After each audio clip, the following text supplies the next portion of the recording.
ನಮಸ್ಕಾರ, ನೀವು ನೋಡ್ತಾ ಇದ್ದೀರಾ ತೇಜಸ್ ನ್ಯೂಸ್ ಕನ್ನಡ. ನಾನು ನಿಮ್ಮ ಸುಷ್ಮಿತಾ. ಬೀದರ ಜಿಲ್ಲೆಯಲ್ಲಿಯೇ ಪ್ರಖ್ಯಾತ ಶಿಕ್ಷಣ ಸಂಸ್ಥೆಗಳಲ್ಲಿ ಒಂದಾಗಿರ್ತಕ್ಕಂಥ ಗುರುನಾನಕ್ ಶಿಕ್ಷಣ ಸಂಸ್ಥೆ, ಒಂದು ಶ್ರೀ ನಾನಕ್ ಜೀರಾ ಫೌಂಡೇಶನ್ ಅಡಿಯಲ್ಲಿ ನಡೀತಕ್ಕಂಥ ಗುರುನಾನಕ್ ಶಿಕ್ಷಣ ಸಂಸ್ಥೆಯಲ್ಲಿ ಇವತ್ತು ಅಖಂಡ ಪಾಠ ಸಮಾರೋಪ ಜರುಗ್ತಾ ಇದೆ. ಜೊತೆಗೆ ಈ ಒಂದು 2025ರಿಂದ 26ನೇ ಸಾಲಿನ ಶೈಕ್ಷಣಿಕ ವರ್ಷದ ಪ್ರಾರಂಭೋತ್ಸವ ಕೂಡ ಹಮ್ಮಿಕೊಳ್ಳಲಾಗಿದೆ. ಈ ಪ್ರಾರಂಭೋತ್ಸವ ನಿಮಿತ್ತವಾಗಿ ಇಡೀ ವರ್ಷ ಪ್ರಸಕ್ತ ಒಂದು 2025ರಿಂದ 26ನೇ ಸಾಲ ಏನು ಶೈಕ್ಷಣಿಕ ವರ್ಷ ಇದೆ ಒಂದು ಶಾಂತಿಯುತವಾಗಿ ಸಮೃದ್ಧಿಯುತವಾಗಿ ಜರುಗಲಿ ಎಂದು, ಜೊತೆಗೆ ಎಲ್ಲ ಶಿಕ್ಷಣ ಸಂಸ್ಥೆಯ ಒಂದು ಶಿಕ್ಷಕರ ಆದಿಯಾಗಿ ವಿದ್ಯಾರ್ಥಿಗಳ ಆದಿಯಾಗಿ ಒಂದು ವಿಶೇಷ ಪ್ರಾರ್ಥನೆಯನ್ನು ಇಲ್ಲಿ ಕೈಗೊಳ್ಳಲಾಗಿತ್ತು. ಧರ್ಮ ಗುರುಗಳ ವಿಶೇಷ ಪ್ರಾರ್ಥನೆಯನ್ನು ಸಾಮೂಹಿಕ ಪ್ರಾರ್ಥನೆಯನ್ನು ಕೈಗೊಳ್ಳಲಾಗಿತ್ತು. ಇಡೀ ವರ್ಷ ಏನಪ್ಪ ಅಂದರೆ ಸಮೃದ್ಧಿಯಾಗಿ ಶಾಂತಿಯುತವಾಗಿ ಜರುಗಲಿ ಎಂದು ಹಾಗೂ ಶೈಕ್ಷಣಿಕ ವರ್ಷ ಯಶಸ್ವಿಯಾಗಿ ಕಾಣಲಿ ಎಂದು ಜರುಗಿತು. ಜೊತೆಗೆ ಈ ಒಂದು ಅಖಂಡ ಪಾಠ ಸಮಾರೋಪದಲ್ಲಿ ಒಂದು ವಿಶೇಷ ಸಾಮೂಹಿಕ ಪ್ರಾರ್ಥನೆಯಲ್ಲಿ ಶಿಕ್ಷಣ ಸಂಸ್ಥೆಯ ರೇಷ್ಮಾ ಕೌರ್ ಮ್ಯಾಮ್ ಅವರು, ಜೊತೆಗೆ ಡಾಕ್ಟರ್ ಬಲ್ಬೀರ್ ಸಿಂಗ್ ಅವರು ಆದಿಯಾಗಿ ಸಮಸ್ತ ಒಂದು ಎಲ್ಲ ಶಿಕ್ಷಕರು ವಿದ್ಯಾರ್ಥಿಗಳು ಪಾಲ್ಗೊಂಡಿದ್ರು. ಸೊ ಈ ಬಗ್ಗೆ ಏನು ಹೇಳ್ತಾರೆ ಅಂತ ರೇಷ್ಮಾ ಕೌರ್ ಇದ್ದಾರೆ, ಏನು ಹೇಳ್ತಾರೆ ಅಂತ ಕೇಳೋಣ. ಮ್ಯಾಮ್ ನಮಸ್ತೆ. नमस्कार एंड आज हमने अखंड पाठ की समाप्ति की है हमारे गुरु नानक पब्लिक स्कूल में. तो ये हमेशा एक प्रथा है, जब भी हमारा एकेडमिक ईयर शुरू होता है तो हम भगवान से उनकी ब्लेसिंग्स लेके हम शुरू करते हैं, क्योंकि ये सबसे इम्पॉर्टेंट चीज़ है कि ब्लेसिंग्स हमारे मैनेजमेंट, स्टाफ एंड पूरे बच्चों पे भगवान की ब्लेसिंग्स बने रहे. क्योंकि कोई भी अच्छी चीज़ शुरू करने से पहले ये हमारी प्रथा है.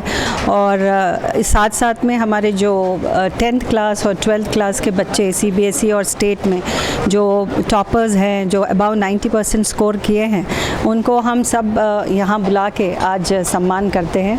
तो हमें बहुत खुशी है कि हर साल की तरह इस साल भी हमारा बच्चा गुरु नानक पब्लिक स्कूल का डिस्ट्रिक्ट टॉपर है. तो ये जो प्रथा चल रही है, ये हमारे बच्चे मुसलसल डिस्ट्रिक्ट टॉप कर रहे हैं.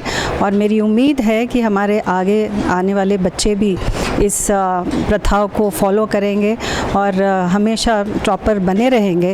तो साथ साथ में हमारे काफ़ी बच्चे जो अबाउ 90% स्कोर किए हैं, सारों को हमने बुला के आज सम्मान किया है. साथ में उनके पेरेंट्स भी आज मौजूद थे, उनके खुशी में सेलिब्रेशन में पार्टिसिपेट करने के लिए. तो मैं सबका उनका धन्यवाद करती हूँ. और हमारे सारे principles of all the schools, PU college and सारे स्टाफ मेंबर्स को मैं कंग्रेचुलेट करती हूँ. और बस उनको बस उम्मीद करते हैं कि इसी तरह वो एक टीम वर्क जो हमारे इंस्टीट्यूशंस में चलता है, वो एक टीम बनाकर इसी तरह काम करते रहें. और बच्चों को ना सिर्फ कि एकेडमिक्स में वो परफेक्ट करें, पर कोशिश यह भी करें कि बच्चे जो हमारे स्कूल से और कॉलेज से निकलते हैं वो एक अच्छे इंसान बने, अच्छे नागरिक बने. तो ये हमारी हमेशा कोशिश रहती है कि राइट फ्रॉम नर्सरी हम बच्चों को ऐसे ग्रूम करें कि वो एक अच्छा इंसान बने. तो इस साल हमारे पूरे स्कूल्स में हम वैल्यू एजुकेशन को बहुत ज़्यादा फोकस कर रहे हैं, क्योंकि हम जानते हैं कि बच्चों में एथिक्स एंड वैल्यूज़ बहुत कम हो रहे हैं. क्योंकि न्यूक्लियर फैमिलीज़ में बच्चे रहते हैं, पहले जॉइंट फैमिलीज़ होते थे तो ग्रैंड पेरेंट्स उनको कहानियाँ सुनाते थे और एथिक्स का मतलब बच्चों को टाइम देने वाले कोई घर में रहता था. पर आज जब माँ बाप दोनों काम करते हैं और बच्चे न्यूक्लियर फैमिलीज़ में हैं, तो ये वैल्यूज़ सिखाने वाला बहुत मतलब कम हो गए हैं. तो ये हम एवरी मंथ बच्चों को एक मूवी दिखाएंगे जो वैल्यू बेस्ड रहेगी, और उस पर उनको एक्टिविटीज़ कराएंगे और असेसमेंट भी होगा देखने के लिए कि बच्चा कितना समझा है. और कोशिश रहेंगी कि जो वैल्यू एक महीने में उनको सिखाया गया है वो अपनाएंगे और उसको लागू करेंगे. तो ऐसे पूरे साल में 8 से 10 मूवीज़ उनको दिखाएंगे. और हमारी कोशिश रहेंगी कि हर साल बच्चे 8 से 10 वैल्यूज़ को सीखें और उसको इम्प्लीमेंट भी करें. साथ मैम आपने कहा है जो कि 10th रहने दो या फिर PUC अग्रश्रेणी जो भी लिए उनका पास आउट जो हुआ है, अग्रश्रेणी ली है, उनको फेलिसिटेशन किया है. तो कि 10th स्टैंडर्ड रहने दो या फिर PUC कितने बच्चे थे? 90% हमें नहीं. About 22. अबाउट 22, अभी एग्जैक्ट फिगर्स मुझे मेरे पास है नहीं, अबाउट 22 बच्चे 130 डिस्टिंक्शंस हैं और अबाउट 90% है। तो पीयू में भी अबाउट 90% हमारे बच्चे हैं।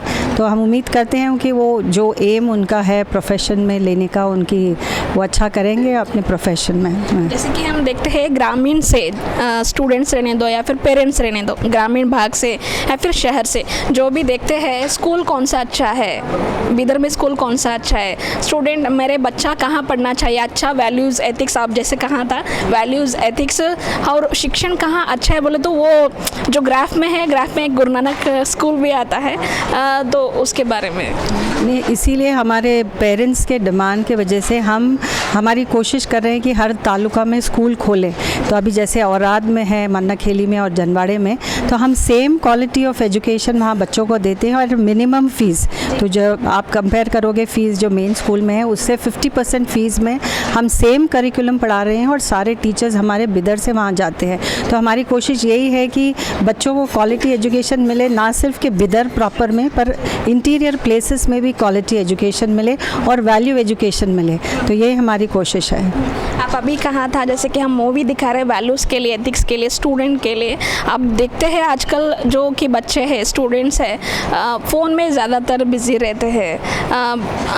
पाठशाला से आते ही फर्स्ट फ़ोन देखना, ये कैसा हो गया है, एक हैबिट के जैसा एडिक्शन हो गया है। तो वो छूटना बोले तो स्टूडेंट के लिए कुछ कहना है तो ये तो बहुत ही इम्पॉर्टेंट है, पेरेंट्स ऑल्सो। इसीलिए पहले जो सेइंग है प्रैक्टिस बिफोर यू प्रीच, तो हमारे पेरेंट्स को भी बहुत ज़रूरी है कि पहले वो एक एग्जाम्पल बने बच्चों के सामने, वो अपना मोबाइल कम यूज़ करें और ऐसे जोन्स बनाएं, जैसे अब खाना खा रहे हैं या कुछ फैमिली गेट टुगेदर्स हैं, एटलीस्ट तब बच्चों के सामने वो मोबाइल यूज़ ना करें, क्योंकि बच्चे कहते हैं कि हमें बोलते हैं कि मोबाइल यूज़ ना करें और ख़ुद करते हैं। तो we have to set an example for the students and see that they are away from the mobiles. ये बहुत ही बड़ा एडिक्शन है बच्चों को और हमारी कोशिश रहेगी कि बच्चों को हम इस चीज़ के बारे में अवेयरनेस लाएं।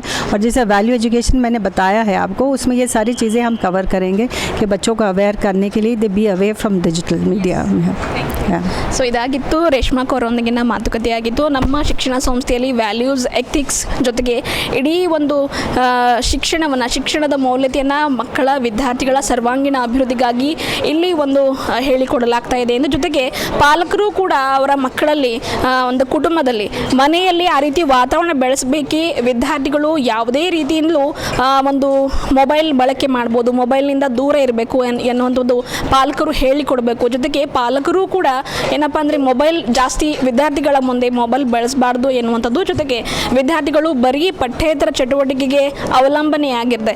ವಿದ್ಯಾರ್ಥಿಗಳ ಸರ್ವತೋಮುಖ ಬೆಳವಣಿಗೆಗಾಗಿ ಶೈಕ್ಷಣಿಕ ಆಗಿರ್ಬೋದು, ಸಾಂಸ್ಕೃತಿಕ ಆಗಿರ್ಬೋದು, ಕ್ರೀಡಾಕೂಟ ಆಗಿರ್ಬೋದು, ಎಲ್ಲ ಕ್ಷೇತ್ರಗಳಲ್ಲಿ ವಿದ್ಯಾರ್ಥಿಗಳು ಉನ್ನತ ಮಟ್ಟದಲ್ಲಿ ಬೆಳಿಬೇಕು, ಒಂದು ಒಳ್ಳೆಯ ಶಿಕ್ಷಣ ಪಡಿಬೇಕು ಎನ್ನುವಂಥದ್ದು ಗುರುನಾನಕ್ ಶಿಕ್ಷಣ ಸಂಸ್ಥೆಯ ಉದ್ದೇಶವಾಗಿದೆ ಅಂಥದ್ದು ರೇಷ್ಮಾ ಕೌರ್ ಅವರ ಒಂದು ಮಾತುಕತೆಯಾಗಿದ್ದು. ಜೊತೆಗೆ ಬರೀ ನಗರ ಪ್ರದೇಶ ಅಷ್ಟೇ ಅಲ್ಲದೆ ಗ್ರಾಮೀಣ ಭಾಗದ ವಿದ್ಯಾರ್ಥಿಗಳು ಕೂಡ ಉತ್ತಮ ಗುಣಾತ್ಮಕ ಶಿಕ್ಷಣವನ್ನು ಪಡಿಬೇಕು ಎನ್ನುವ ನಿಟ್ಟಿನಲ್ಲಿ ಆಯಾ ತಾಲೂಕಿನಲ್ಲಿಯೂ ಕೂಡ ಗುರುನಾನಕ್ ಶಿಕ್ಷಣ ಸಂಸ್ಥೆಯನ್ನು ಪ್ರಾರಂಭ ಮಾಡುವ ಉದ್ದೇಶ ಹೊಂದಲಾಗಿದೆ.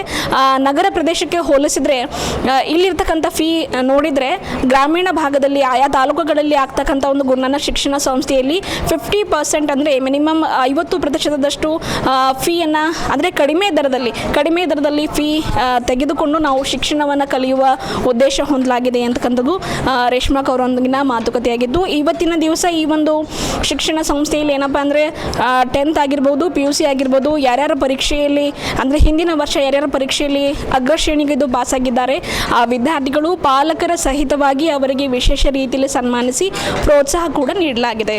ಇದಾಗಿತ್ತು ಈ ಹೊತ್ತಿನ ವಿಶೇಷತೆ. ನಾನು ಸುಷ್ಮಿತಾ, ತೇಜಸ್ ನ್ಯೂಸ್ ಇಂದ ಧನ್ಯವಾದ.